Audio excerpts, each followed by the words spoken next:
Weapons and tactics of Rome in the Germanic Wars. The Roman-Germanic Wars showcased the ingenuity and discipline of Rome's military machine as it adapted to one of its most challenging adversaries. The dense forests of Germania, the guerrilla tactics of the Germanic tribes, and the limitations of logistics in uncharted territory tested the Roman legions to their limits. To meet these challenges, Rome relied on a combination of advanced weaponry, strategic innovations, and disciplined formations that had defined its military supremacy. Chapter 1. The core weapons of the Roman legion. 1. The gladius. The gladius, Rome's iconic short sword, was the primary weapon of the legionnaire. With a blade length of 18 to 24 inches, it was designed for stabbing and thrusting in close combat. The gladius was devastating when used in tight formations, where Roman soldiers could press forward in unison. In the Germanic Wars, the gladius proved both a strength and a limitation. While it was effective in the structured confines of a Roman formation, the chaotic and sprawling nature of forest combat sometimes left legionnaires at a disadvantage against the longer-reaching spears of their Germanic foes. 2. The pilum. The pilum, a heavy javelin, was a versatile tool of war. Each legionnaire carried 2 pila, designed to disrupt enemy formations before melee combat. With its soft iron shaft, the pilum would bend upon impact, rendering it unusable by the enemy. Against the Germanic tribes, the pilum was particularly effective. Roman soldiers used it to break the initial charge of Germanic warriors, whose shields were often made of wood and hide. The heavy pilum could pierce these shields, leaving them cumbersome to carry or rendering them useless. 3. The scutum. The scutum, a large rectangular shield, was as much a weapon as it was a defensive tool. Made of wood and covered with leather, it provided excellent protection and could be used to bash enemies in close combat. The curved design of the scutum allowed legionnaires to form the iconic testudo, tortoise, formation, shielding themselves from projectiles. However, the dense forests of Germania posed challenges for the scutum's effectiveness. Its size could hinder mobility in narrow paths, forcing soldiers to adapt their formations and tactics. 4. Auxiliary weapons. Auxiliary units brought a variety of weapons, such as bows, slings, and spears. These units provided crucial support, particularly against the Germanic tribes' guerrilla tactics. Cavalry auxiliaries wielded spears and spathi, long swords, offering mobility that the heavily armored infantry lacked. Chapter 2. Roman siege and engineering. 1. Siege engines. Rome's engineering prowess extended to siege weapons like the ballista and onager, which were used to bombard enemy fortifications. Although large-scale sieges were rare in the Germanic Wars, these weapons were occasionally employed to destroy tribal encampments or fortify Roman positions. 2. Fortifications. The legions relied heavily on their ability to build fortified camps, castra, at the end of each day's march. These camps were surrounded by ditches and wooden palisades, providing a secure base in hostile territory. In Germania, these camps served as both defensive strongholds and logistical hubs. Chapter 3. Roman tactics in the Germanic Wars. 1. The cohort formation. The Roman legion operated in cohorts, each consisting of approximately 480 soldiers. The cohort system allowed for greater flexibility than the earlier manipular system. In Germania, where open-field battles were rare, this adaptability proved essential. The cohorts fought in disciplined ranks, with the front line absorbing the brunt of the enemy assault while the rear lines provided reinforcement. This system worked well in open terrain but struggled in the fragmented, forested battlefields of Germania. 2. Psychological warfare. Rome understood the power of intimidation.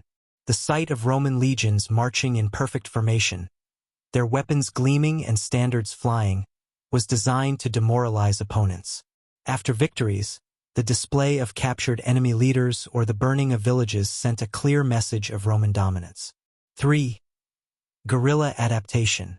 The ambush at the Teutoburg forest in AD 9 highlighted Rome's vulnerability to guerrilla tactics. The Germanic tribes exploited the terrain, using hit-and-run attacks to wear down the legions. In response, Rome adapted. Scouting and reconnaissance, Roman commanders increased the use of scouts and auxiliary cavalry to detect ambushes. Modified formations. Instead of marching in long, vulnerable columns, legions moved in tighter, more defensible formations through forested areas. Road building. To counter the difficulty of moving through dense forests, the Romans constructed roads and cleared paths, ensuring safer passage for their armies. 4. Divide and conquer. One of Rome's most effective strategies was to exploit divisions among the Germanic tribes. By forging alliances with some tribes while targeting others, the Romans undermined the unity that had led to their defeat at Teutoburg. Germanicus, in particular, used this tactic during his campaigns, turning former enemies into temporary allies. Chapter 4: Challenges and Limitations. Despite their advanced weapons and tactics, the Roman legions faced significant challenges in Germania. Unfamiliar terrain. The dense forests and swamps of Germania neutralized many of Rome's advantages, such as cavalry and siege engines. Supply lines. Maintaining supplies for large armies in hostile and undeveloped territory was a constant struggle. Germanic mobility. The tribe's ability to disappear into the forests after an attack frustrated Roman attempts to engage them in decisive battles. Chapter 5: Lessons from Germania. The Roman-Germanic Wars were a proving ground for Rome's military adaptability. While the empire failed to fully conquer Germania, the lessons learned during these campaigns influenced Roman strategy for centuries. Key takeaways included flexibility in tactics. Rome's ability to adapt to guerrilla warfare ensured that subsequent campaigns were more effective. Fortifications as a strategy. The establishment of permanent forts along the Rhine solidified Rome's frontier and created a buffer zone. The value of alliances. By fostering relationships with certain tribes, Rome managed to maintain relative stability along the Germanic border. Conclusion. A legacy of innovation. The Roman-Germanic Wars were as much a battle of tactics as they were a clash of cultures. Rome's disciplined soldiers and sophisticated weaponry faced the raw, unyielding spirit of the Germanic tribes. Though the legions often found themselves outmatched by the terrain and tactics of their adversaries, their ability to innovate and adapt ensured that they remained a formidable force. Chapter 6: Specialized units in the Germanic Wars. Rome's ability to adapt to the challenges of the Germanic frontier was not just a matter of weaponry and tactics, but also the deployment of specialized units tailored to meet the demands of unconventional warfare. These units often operated outside the traditional structure of the Roman legions, providing critical support in the dense forests and shifting battlefields of Germania. 1. The auxiliaries. Auxiliary forces, composed of non-citizens recruited from the provinces, were indispensable in the Germanic Wars. These troops brought unique skills and local knowledge to the Roman military, often excelling in areas where the traditional legionnaires struggled. Cavalry. Light cavalry from Gaul and Iberia provided the speed and mobility necessary to counter the Germanic warriors' hit-and-run tactics. These units scouted ahead of the main force, tracked enemy movements, and pursued fleeing tribesmen after battles. Archers and slingers. Auxiliary archers from Crete and slingers from the Balearic Islands added long-range firepower to Roman formations. Their precision was critical in disrupting Germanic charges and targeting key individuals in the enemy ranks. Light infantry. Germanic auxiliaries, ironically recruited from rival tribes, were invaluable as skirmishers.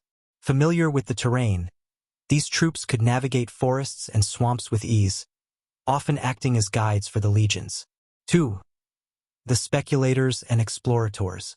Rome's intelligence units, speculators, spies, and explorators, scouts, played a vital role in the Germanic Wars. These soldiers ventured deep into enemy territory to gather information on tribal movements and potential ambush sites.